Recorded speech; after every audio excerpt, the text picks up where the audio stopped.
Well, over the past year, we've been detailing the plight of victims of sexual abuse by clerics, by priests, by Christian brothers, by the church. Who can forget the devastating, haunting story of the Foster family? It was just our local Catholic primary school, and it was just horrifying news. With Emma, I believe it was from prep. Katie, I believe it was, I don't know if it was prep, but probably from grade 1 on. Well, he was all-powerful in the parish, and he simply went into classrooms and said, I'd like to take children out. Emma passed away in her own home, alone, upstairs in her bedroom, clutching her teddy that she'd had from when she was very, very young. I told our local priest that we would like to have O'Donnell laicized, which is defrocking. We were met with mirth, laughter. Oh, we can't do that. We've listened to victims as they've called for the church to be accountable, to defrock pedophile priests, to pay appropriate compensation, to launch an independent inquiry, to dispense justice, in short. This week we followed with interest the sentencing of Christian brother, the pedophile rapist Robert Best, who molested countless children over decades. We spoke to Dr. Vivian Waller, the lawyer who represented the victims of Brother Best. Just one of many stories that she told was this story. Was a grade 3 student. He was convinced that he was going to die. And this fellow was a hearing impaired boy. So again, Best is picking on the vulnerable. He was turned over the desk and raped by Brother Best and sent back out into the playground. He then went back into class, and his class teacher singled him out and asked him why he was crying. He told his class teacher, another Christian brother, exactly why he was crying, using the somewhat rudimentary language he'd been given in the playground. He was beaten by his class teacher and asked again, now, what's the matter? The grade 3 boy said again what had happened to him. He was beaten by the Christian brother, who said to him again, now, what's the matter? The grade 3 boy then said, nothing. Good boy. Off into class. Despite Brother Best receiving an 11-year sentence for the molestation of countless children over the decades, despite the conviction of Best, despite the Christian brothers turning a blind eye to his behaviour occurring under their auspices, despite the Christian brothers funding for decades the legal fees of Best before his eventual conviction, the Christian brothers even now say that their hands are tied. Brother Brian Brandon, the Executive Officer Professional Standards for Oceania, said this: it would not be our intention to expel him from the Christian brothers, even if we had the power to do so. He goes on to say, if he's ever released from prison, and that's unlikely, we believe we'd be doing a service to the community by keeping him where his conduct can be monitored. The Best case is just one of hundreds, if not thousands, of cases that the hands of this organisation have stood by idle for too long.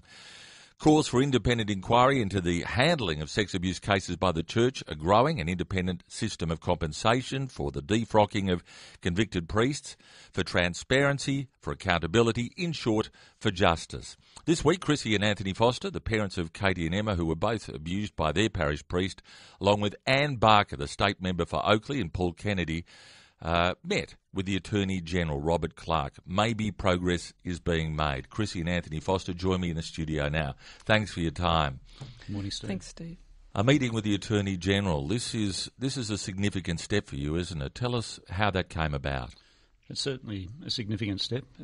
Anne Barker, our local Member of Parliament, upon reading Chrissy's book, was absolutely shocked with both our story and the processes of the Catholic Church. And she decided that something much stronger than had been happening should happen. And her suggestion was, as has been called for by many people, a state-led inquiry into the processes of the Catholic Church. So you organised the meeting. Even up to having the meeting, were you concerned it might not happen? Who'd be there? Would they take it seriously? Would it be mere lip service? What were your expectations before you arrived? Our expectations, of course, are extremely high. What we want is a state-led inquiry into the practices of the Catholic Church. We want care, compassion, justice for victims, and we want this to stop so that it never happens again. So you turned up to the meeting. Where was it held? It was held in the Minister's office Who was there? And the Attorney-General was there together with an advisor. Chrissy, myself, Anne Barker, Paul Kennedy, the co-author of the book, and Brian Kearn-Cohen, who is a QC helping us in the process. And you may remember he was Eddie Marbo's lawyer. So we have some good advice, and we intend to pursue this very strongly. The Attorney-General listened with great interest. How long for? Well, of course, we expected maybe it was a 10 or 15-minute meeting. We had an hour and a quarter with the Attorney-General. That's a really solid meeting. Yeah. Tell us, before we talk about what you can about what happened in that meeting, if you can, Chrissy, tell us about his demeanour, his reaction. You could have meetings with politicians where they're having them because they feel they have to have them, where their eyes glaze over, where you get a sense they're looking at the watch for the next meeting. What was your sense of the spirit of that meeting? Well, I was very pleased with it. He was very positive. He was listening, and he seemed to be taking it all in. And it made me feel as though we had been listened to, and hopefully something will eventuate. Did you tell him your personal story? He has my book, so he's read parts of it, he said, and his advisor had as well. So, but we were saying some things. We weren't telling the whole story, that this is a big thing that needs to happen, and there's a lot of stories, so we were touching on a lot of things. So let's talk as far as we can through some of the specific matters that you touched on in your meeting with the Attorney-General. Well, what we tried to do was give him some very good background on some of the practices of the Catholic Church, why victims have found it so hard to get justice, some of the severe limitations on the care and compensation and compassion that the Church expresses for victims. So we talked about...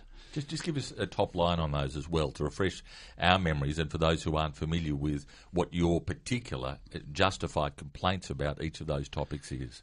Well, once a victim understands what's happened to them, they want to do something about the process of their own care and compensation and having some role with the Church or in the process of how they're looked after. A normal process for any victim of any crime would be to either go to the police or to take some civil action.